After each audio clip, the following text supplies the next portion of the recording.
കോഴിക്കോട് ബീച്ചിൽ നിന്ന് 2500 അടി ഉയരത്തിൽ നമ്മൾ നിൽക്കുന്നു. നമ്മുടെ വീട്ടിലെ ഉറളില്ലേ അതുപോലത്തെ പൊട്ടുകളുണ്ടോ, നൂറ്റാണ്ട് കൊടുക്കുമ്പോൾ വെള്ളം ചേർച്ചാൽ കംപ്ലീറ്റ് പാറയ്ക്ക് താഴത്തെല്ലാം ഉറള് പോലെ പൊട്ടും. അതുകൊണ്ടാണ് ഒരക്കുഴി വെള്ളത്തിൽ വീട് വരാൻ കാരണം. ഈ വെള്ളത്തിൻ്റെ പ്രത്യേകത ഈ വെള്ളം താഴോട്ടേക്ക് പോയി കഴിഞ്ഞാൽ നേരെയില്ല പോകുന്നത്. ഇപ്പം നമ്മൾ പറഞ്ഞാൽ ഉറള് പോലെ പൊട്ടിക്കൂടെല്ലാം പോയിട്ട് ഏകദേശം 1/2 കിലോമീറ്ററോളം താഴെ ലാസ്റ്റ് പൊട്ടുന്നത്.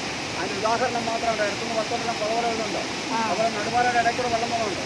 അങ്ങനെ പാറയുടെ പൊട്ടിക്കൂടെ പോയിട്ട് പല ഭാഗത്തായിട്ട് ഉള്ളതുകൊണ്ടാണ് ഏതെങ്കിലും ഒരു വിനോദസഞ്ചാരി മഴക്കാലത്തോ വേനൽക്കാലത്തോ ഇവിടെ കണ്ടുകൊണ്ടിരിക്കുന്നത് എന്തെങ്കിലും സാഹചര്യത്തിൽ അപകടത്തിൽപ്പെട്ട് താഴ്ഭാഗത്തേക്ക് വീണ് പോയ ആൾ പോയി കൂടെ വന്ന് ഇയാൾ തിരിച്ചു വിൽക്കുക. കേരളത്തിലെ വേഗ തിരക്കിലില്ലാത്ത ടൂറിസ്റ്റ് പ്ലേസിൻ്റെ മുകളിലാണ് നമ്മളെല്ലാം.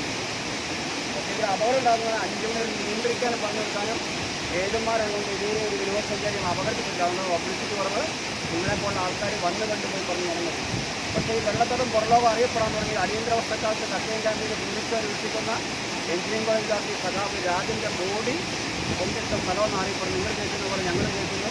മലയാളപ്പടി ബീച്ചിൽ രാജൻ്റെ ബോഡി പഞ്ചായത്ത് വെച്ച പാറ കാണിക്കുന്നത് ഇപ്പം നിങ്ങൾ നിൽക്കുന്ന പാറയാണ്. ഇതെല്ലാം കേട്ടുകളിൽ മാത്രമേ ഉള്ളൂ കേട്ടോ.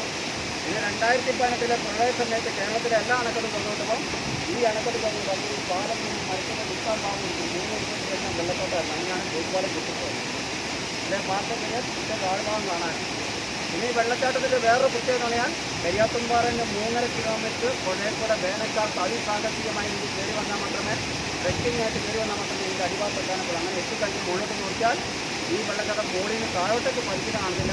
നമ്മുടെ പറമ്പെല്ലാം നനയ്ക്കാൻ തോട്ടിന് 4 സൈഡിൽ ബീച്ചിൽ മാത്രമേ. അതുകൊണ്ടാണ് ഈ വെള്ളച്ചാട്ടത്തിന് വേറെ പേരുകൾ വരാൻ പോകുന്ന ലോകത്തിലെ ടൂറിസ്റ്റ് പ്ലേസുകളിൽ മുകളിൽ നിന്ന് താഴോട്ടേക്ക് മാത്രം കാണുന്ന വെള്ളച്ചാട്ടങ്ങൾ പേര് വരാൻ പോകും. മറ്റൊരു പ്ലേസിൽ പോയാൽ താഴേന്ന് സൈഡിൽ കാണാൻ ഇരുട്ടായി കഴിഞ്ഞാൽ ആന കാട്ടുമുട്ടിൻ്റെ കണ്ടാണ് റെയിൽവേ ഇല്ലാത്തതുകൊണ്ട് 5 മണിയുടെ മാത്രം ഒരു ആൾക്കാരെ കിട്ടുമ്പോൾ. അപ്പോൾ കാണാൻ താല്പര്യമായിട്ട് ശരിക്കും അവിടെ ഇരിക്കുമ്പോൾ ഏതൊരാളെ വെച്ചിട്ട് വലിയ ഞങ്ങൾ വരുമ്പോൾ നല്ല ഉള്ള പോലെ കുട്ടികൾ